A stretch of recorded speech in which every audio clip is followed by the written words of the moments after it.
قد جاءت رسل ربنا بالحق الصلاة والسلام على النبي الأمي الخاتم لما صدق والفاتح لمن بلغ المؤمن الحق بالحق بالقاسم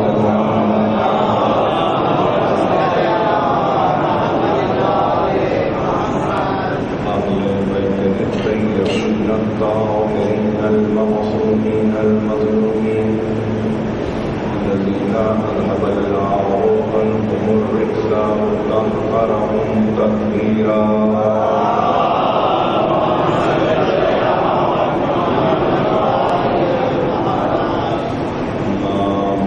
فقد قال الله سبحانه وتعالى في محكم كتابه الحكيم إن علينا للهدى وإن لنا للآخرة والأولى.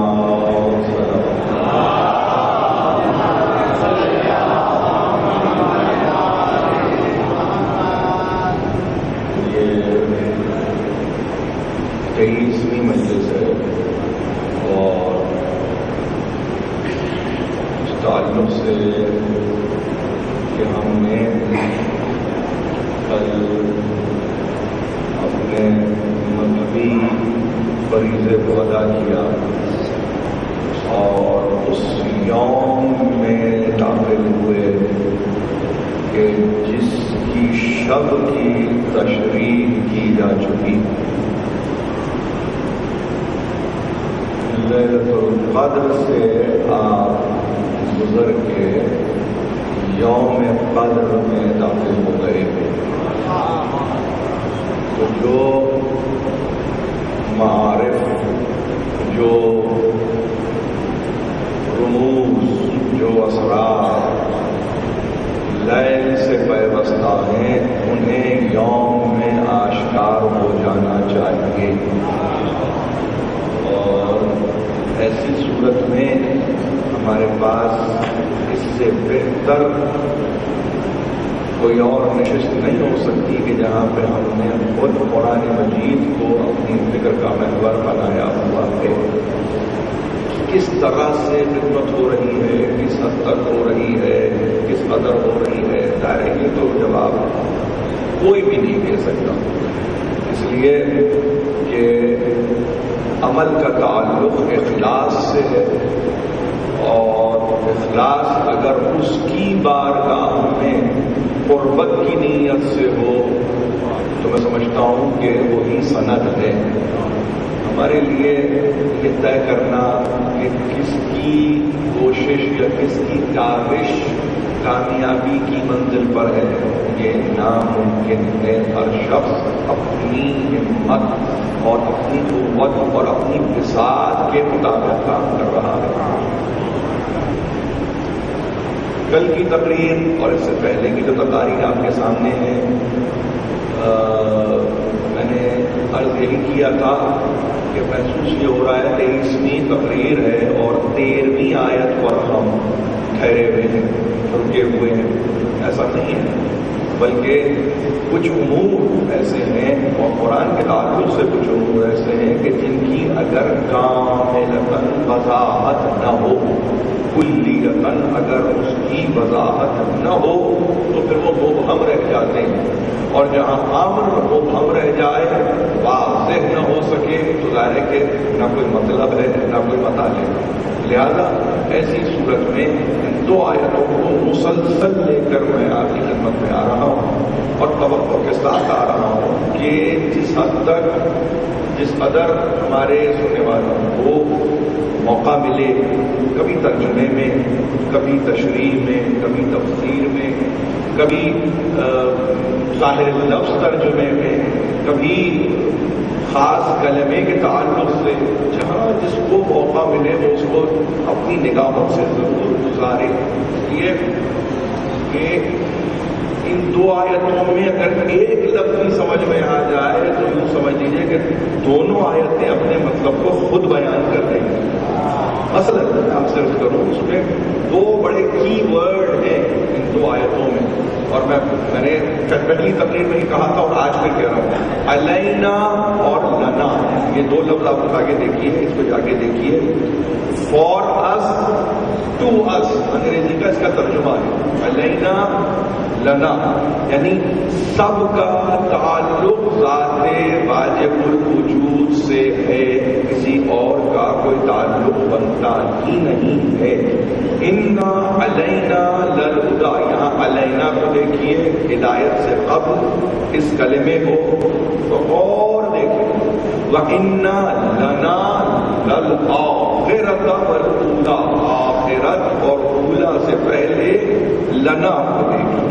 تو معلوم یہ ہوگا کہ اس کی حکمت میں یہ دو لفظ خالی از حکمت نہیں ہے، پر از حکمت میں جہاں علینا کو رکھنا ہے وہاں اس نے علینا کو رکھا، جہاں لنا کو رکھنا ہے وہاں لنا کو رکھا. اگر یہ میں بات آپ کو اور ذرا وضاحت سے قبل اس کے کہ ہم کہیں اور چلے جائیں، ایک چھوٹی سی بات. جلال الدین سیوطی نے اپنی تفسیر میں، اب تفسیر در منظور کو اٹھا کر دیکھیں یا جلالین کو دیکھیں، ظاہر کہ استاد اور شاگرد کی ملی جلی تفسیر ہے.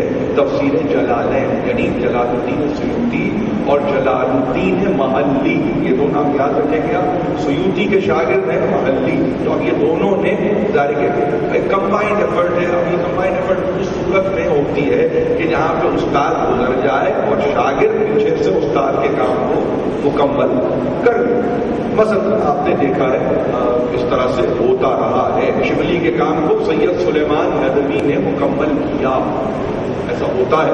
یعنی جہاں پر شاگرد استحقاق سمجھے اور اس ورثے پر استحقاق سمجھے کہ اس کی کتنی قربت رہی استاد سے، یعنی اس کا وہ کس طرح کا شاگرد رہا جس کے نتیجے میں وہ یہ اختیار لے رہا ہے کہ اس کام کو مکمل کر دے، تو انہوں نے اس کام کو مکمل کر دیا. انہوں نے ظاہر کہ بڑی متاثر کے دستیاب ہے آپ کے پاس بازار میں تفسیر جلالین کے نام سے، اس میں انہوں نے بڑی وضاحت سے، یعنی نہ صرف یہ کہ آیتوں کو بریک کر کے بلکہ توڑ کے بتاؤں، درمیان میں انہوں نے معانی کو پنچن کیا، یعنی معانی کو پیوست کیا تاکہ لوگوں تک پیغام پوری طرح سے پہنچ جائے. یہ بھی ایک اپروچ ہے، یہ بھی ایک اپروچ ہے. بجائے اس کے کہ پوری آیتوں کو وہ پہلے درج کرتے اور پھر اس کے بعد اس کا ترجمہ کرتے، انہوں نے اس کو توڑا، انہوں نے بریک کیا اور اس کے بعد معانی اس کو پنچ کرتے ہوئے آگے بڑھ گئے. صحیح کیا، غلط کیا، خدا بہتر جانتا ہے کہ کیا طریقہ تھا، کیا پیش نظر تھا، ان کے پیش نظر کیا بات تھی. بہرحال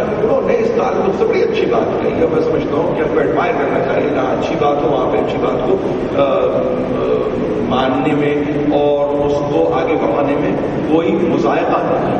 تو ایسی صورت میں انہوں نے اتنا علینا للہدی کے تعلق سے گفتگو کی تو انہوں نے کہا کہ پروردگار علی اعلیٰ اصل میں کہہ یہ رہا ہے واجب علینا بمقتضی حکمتنا. اب اس کی وضاحت کی ہے، علینا ایک لفظ ہے علینا، اس کی وضاحت کی ہے کہ پروردگار نے اپنی ذات پر واجب قرار دیا ہے بسبب اس کی اپنی حکمت کے کہ وہ ہدایت کرے، وہ رہنمائی کرے، وہ رہبری کرے، وہ راستہ دکھلائے.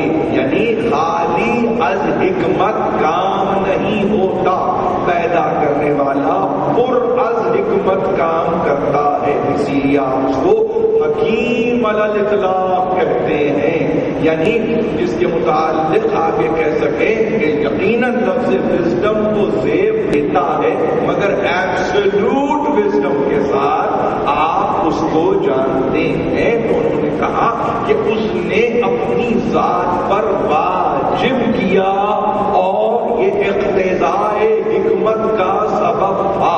ظاہر ہے کہ حکمت کے بغیر ہدایت تو نہیں ہے، لہذا ایسے بھی نہیں بلکہ لفظ وجوب کو انہوں نے رکھ چھوڑا اس تعلق سے کہ اس نے اپنی ذات پر واجب. اب اس کا مطلب اگر واجب کیا ہے اپنی ذات پر تو پھر اپنے غیر کو داخل نہیں ہونے دیتا. اب یہ لفظ بڑا اہم ہے، اس لفظ کو بھی سمجھیے، اس لیے کہ اگر یہ لفظ غیر سمجھ میں نہیں آئے گا تو خود وہ سمجھ میں نہیں آئے گا. اس کا غیر ہوتا کون ہے؟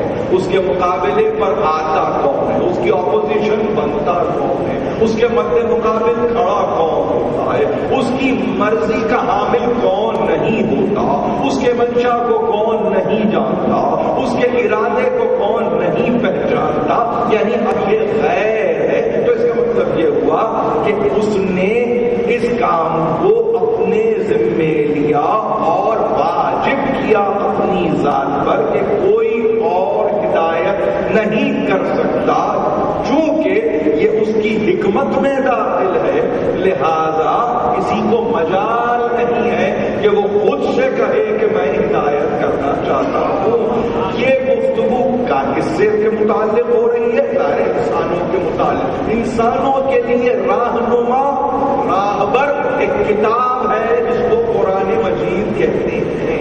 قرآن رہنمائی کرتا ہے، یہدی للتی ہی اقوم، یہ قرآن کی ڈیفینیشن ہے کہ یہ وہ قرآن ہے کہ جو انسانوں کی ہدایت کرتا ہے، اپ رائٹ ہدایت ہے، ایسی بھی نہیں ہے کہ اس میں کوئی کمپرومائز ہے، نہیں، بلکہ جو ہدایت چاہتا ہے اس کی ہدایت مستقیماً کرتا ہے، استقامت کے ساتھ کرتا ہے۔ اور جب وہ ہدایت کرتا ہے تو ظاہر ہے کہ اس نے درمیان میں ایک واسطہ، وسیلہ، ذریعہ بصورت کتاب رکھ کے اس نے ہدایت کی ذمہ داری اپنے سر لے لی ہے۔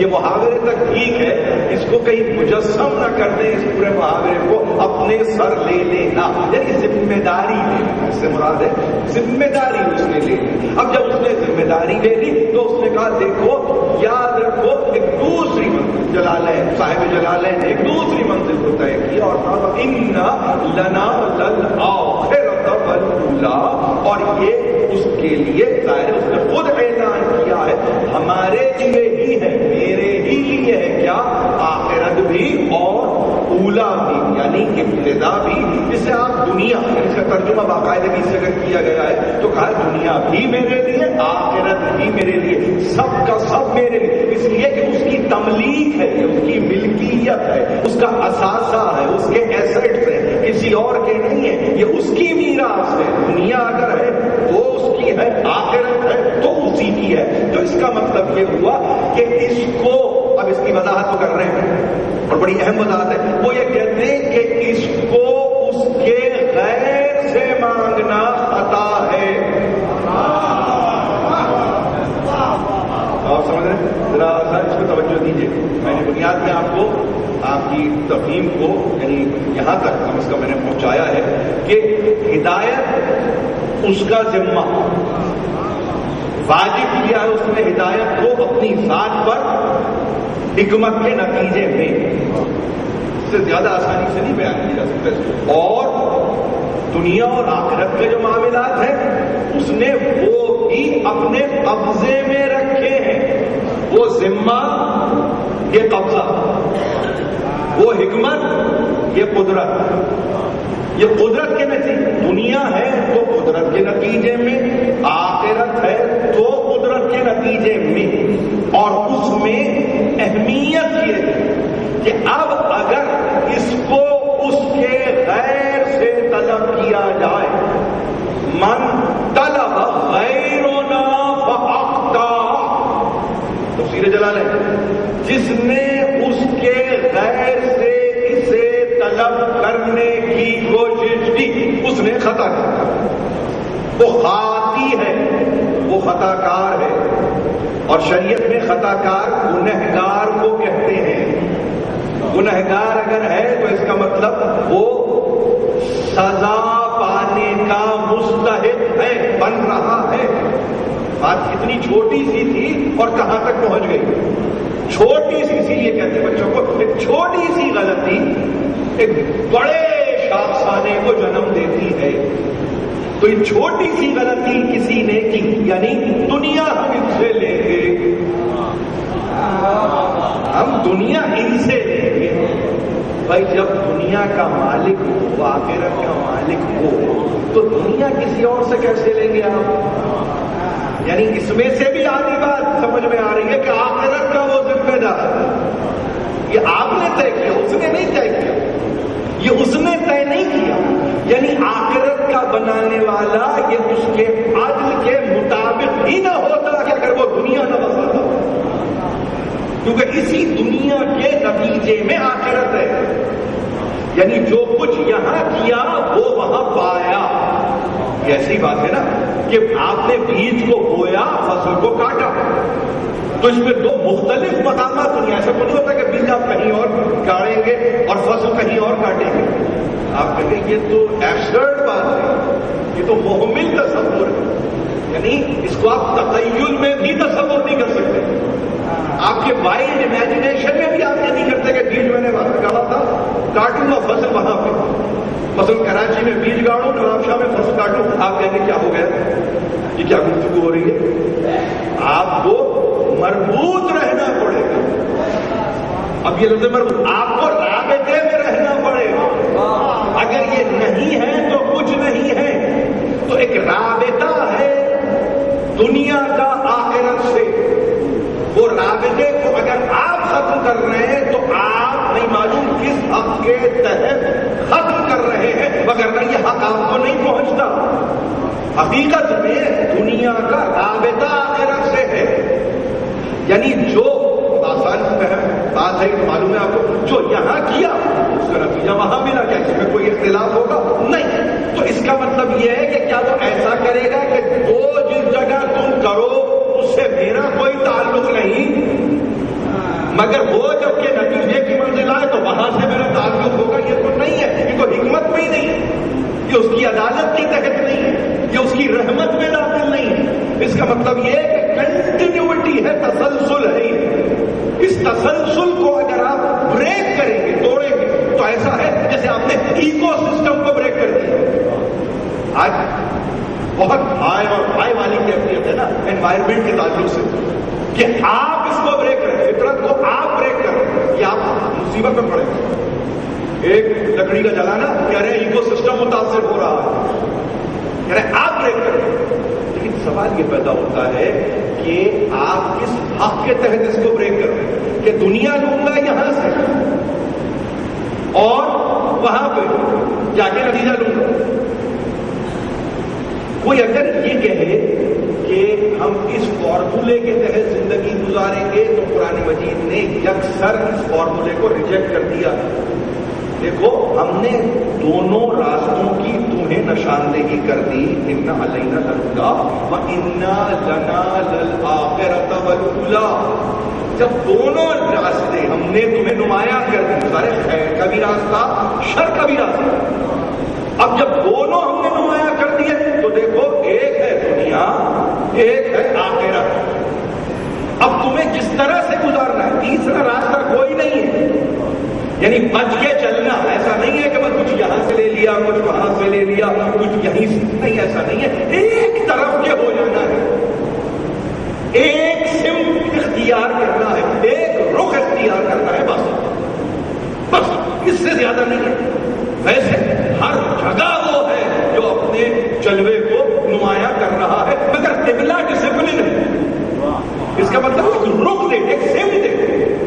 وہ اس میں یعنی اس کی حکمت اگر کوئی پوچھے، اس کی حکمت اگر کوئی پوچھے کہ بھئی تعین سمت کا اپنے لیے اس نے کر دیا، جبکہ ہر سو ہے، ہر طرف ہے، ہر وقت ہے، ہر جہت پہ ہے، مگر صرف اور صرف اس لیے تاکہ آزمائے کہ اطاعت کی منزل پر کون ہے اور ضلالت کی منزل پر کون آ گیا. بس اطاعت صرف ہے، اس کا مقصد ہی اطاعت ہے.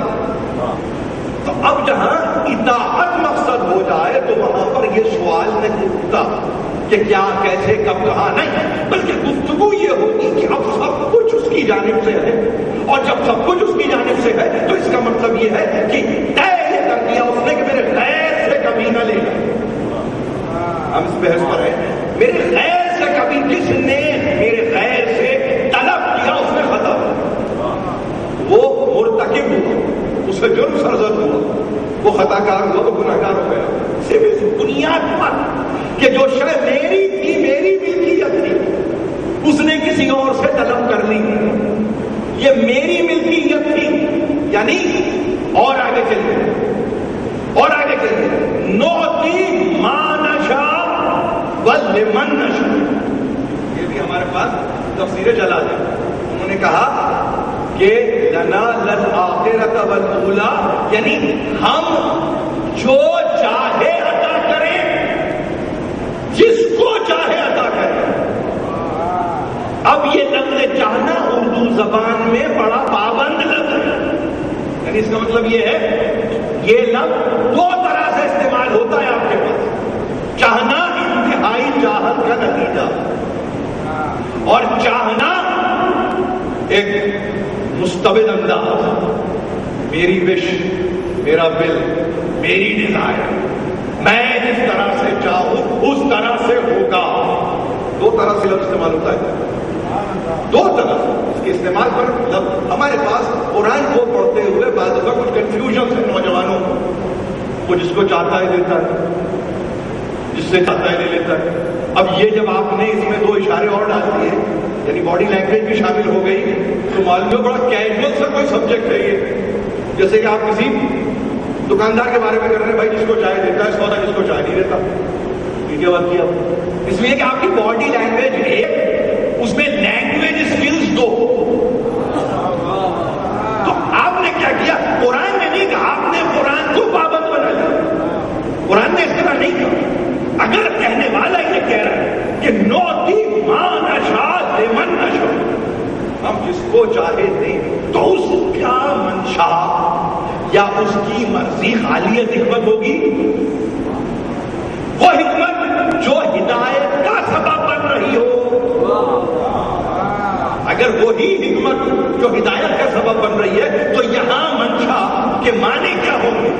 انتہائی چاہت، بس چاہتے ہیں، بہت پسند کرتے ہیں، اس کے نتیجے نہیں. یا یہ کہ اس کی کوئی ڈکٹیٹرشپ ہے، اس کی کوئی مطلق العنانیت ہے کہ جس کے نتیجے میں جس کو چاہتا ہے دے دیتا ہے. کیا ہے اس کے نتیجے میں؟ آپ یہ طے کریں کہ وہ کیسے دے رہا. دیکھیے، یاد رکھیے، پہلی چیز تو جو سب سے اہم ہے کہ وہ مالک ملک ہے. وہ ملک کا مالک ہے، وہ جبروت کا مالک ہے، وہ لاہوت کا مالک ہے، وہ ناسوت کا مالک ہے.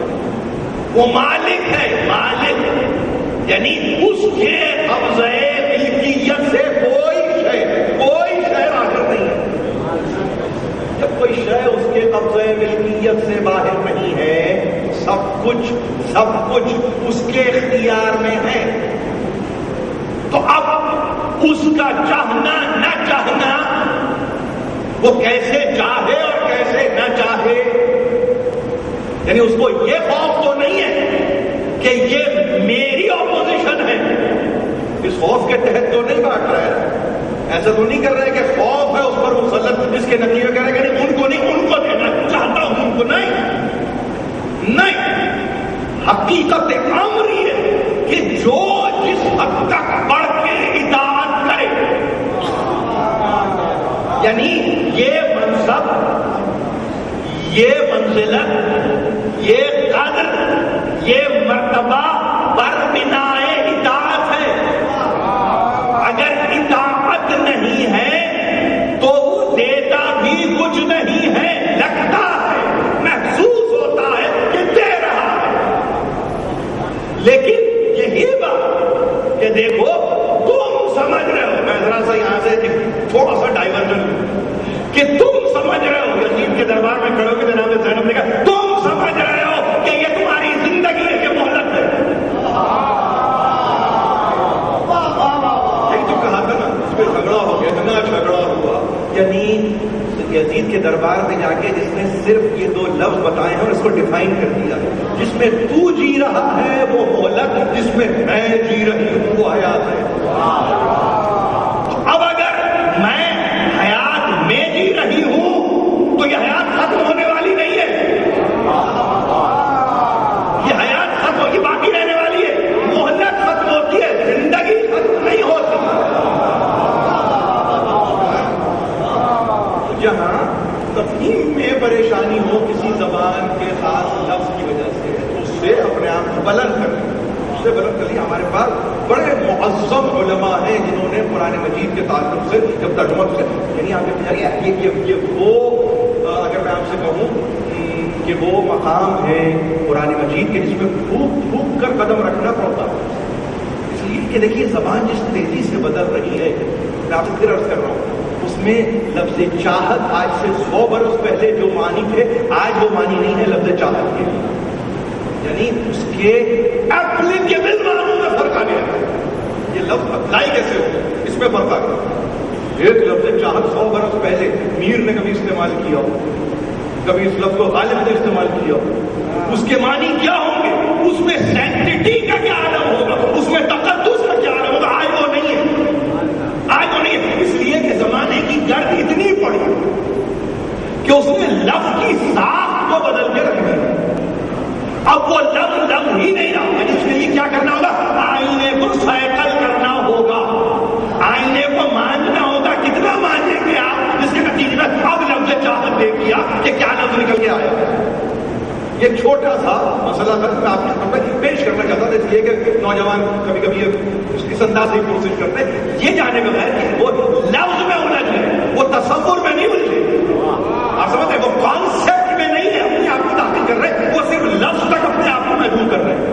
آ جائیے اسی علینا کو اب قرآن کیسے کھولتا ہے، 10 منٹ لوں گا تقریر ختم کر رہے ہیں۔ یہ لفظ علینا ہے، انا علینا جمعہ و قرآنہ، ہم پر ہے قرآن کا جمع کرنا، ہم پر ہے قرآن کا پڑھنا، فَإِذَا قَرَأْنَاهُ فَاتَّبِعْ قُرْآنَهُ ثُمَّ إِنَّ عَلَيْنَا بَيَانَهُ۔ یہ سورہ قیامت 75واں سورہ مکی سورہ ہے، اب اس پورا قرآن نازل نہیں ہوا، پورا قرآن نہیں آیا، نزولی ترتیب میں اس کو کہا ہے 31واں سورہ ہے یہ، یعنی اس سے پہلے 30 سورے آئے ہیں، ابھی یہ پورا قرآن باقی نازل ہونے کے لیے، سورہ قیامت 75واں سورہ۔ 75ویں سورے میں ایک ذہنی تربیت کی کہ معلوم ہے اس کی حکمتوں کو، اس کی مشیت اور اس کی قدرت، تینوں چیزیں بیک وقت اپنے مقام پر کام کر رہی ہیں، اور وہ یہ جانتا ہے کہ اس قرآن کے تعلق سے سب سے بڑا دعویٰ کیا دائر کیا جائے گا، یہ ہم نے جمع کیا، یہ مصحف ہم نے جمع کیا۔ تو کسی نے کہا یہ مصحف عبداللہ ابن مسعود ہے، کسی نے کہا یہ مصحف علی ابن ابی طالب ہے، کسی نے کہا یہ مصحف عثمان غنی ہے۔ آپ مصحف پڑھتے پڑھتے نہیں معلوم کس تعداد تک پہنچ گئے، اور اس نے تربیت کر دی، اور تربیت کیا کی، تربیت یہ کی کہ دیکھو یاد رکھو یہ قرآن ہے، ہم نے نازل کیا، نزلنا ذکر ونحن لہ لحافظون، ہم نے کیا نا، ہم نے نازل کیا، انا نحن نزلنا الذکر وانا لہ لحافظون، یہ آیت ہے۔ اگر ہم نے اس کو نازل کیا ہے اور ہم اس کی محافظت کرنے والے ہیں، نازل ہم نے کیا، محافظت ہم کرنے والے، یعنی دو سرے ہیں نا، تو یہ درمیان کی جو پوری پٹی ہے تمہارے حملے کر رہے ہیں،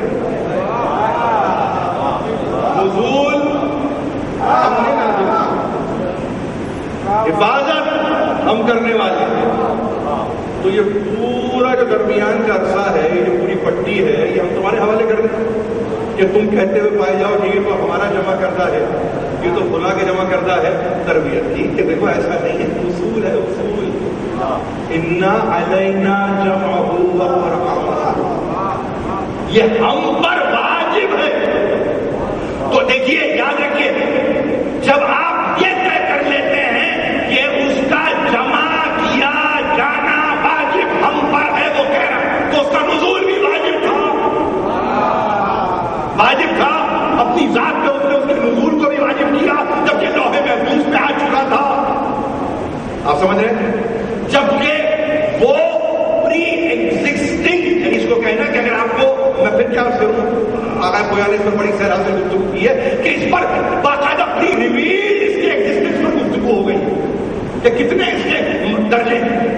لیکن جب ایک مرتبہ سرکار رسالت مات تک بات آئی تو بے اختیار کہا کہ وہ ایسا پیغام جو دفعتاً قلب محمد پہ آ گیا. نزل به روح الامین علی قلبک. جبریل امین اس پیغام کو لے کر آئے تیرے قلب پر، تیرے قلب پر.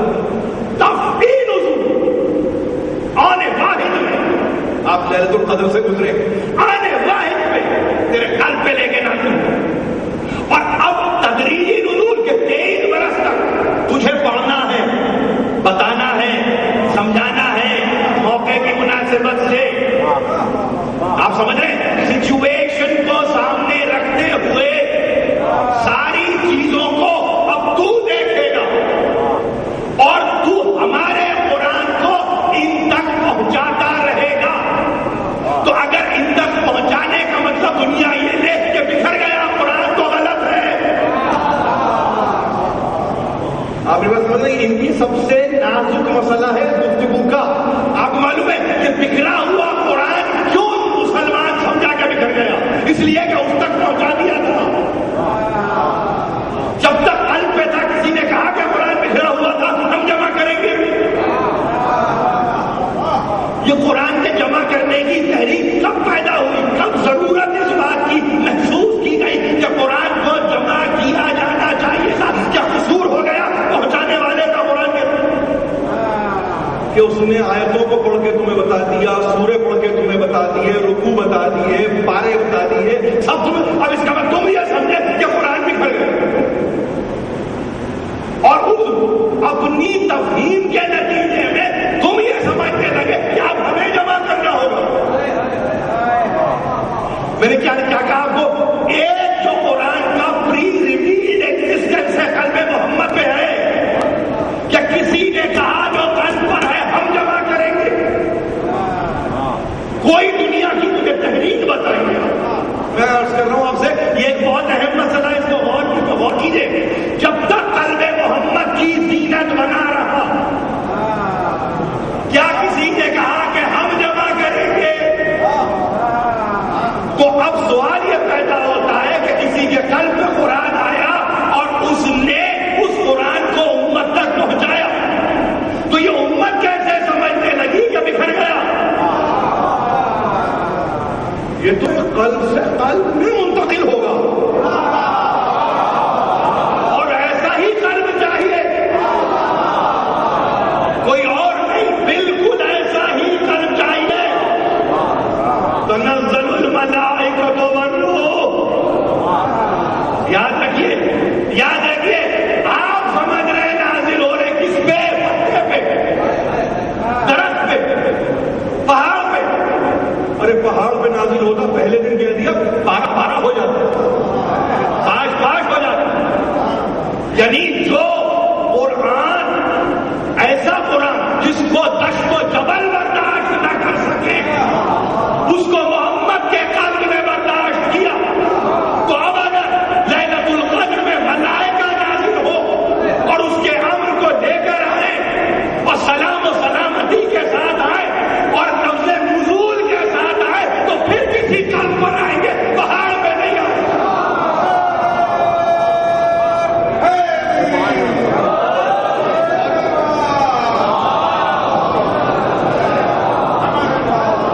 اور ایصال ثواب کے لیے آغائے مرزائے مہدیے گویا اللہ و مقاموں کے ایصال ثواب کے لیے انہی کا جملہ انہی کی نظر کرنا.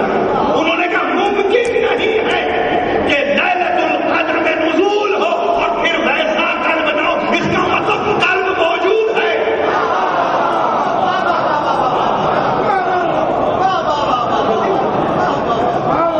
یعنی اب آپ سمجھ رہے ہیں ہمارے لیے مسائل نہیں. آپ مجھے 19 21 30 25 27 29 اور تاریخیں ہوتی تو اور آپ چلے جاتے. داغ و جفت کی بحث میں آپ بڑھتے ہی چلے جاتے. ارے کاہے کے لیے 29 تک 31 33 35 37 جاؤ جہاں تک جا سکتے ہو جاؤ. آپ تاریخ میں الجھ گئے اور وہ بھی کون سی؟ دن اور رات میں مبنی. لیکن قرآن کی تاریخ آپ کے پیش نظر کر رہی ہے کہ ہسٹری آف قرآن کیا ہے. قرآن کی تعریف یہ ہے کہ قرآن یا لوہے محفوظ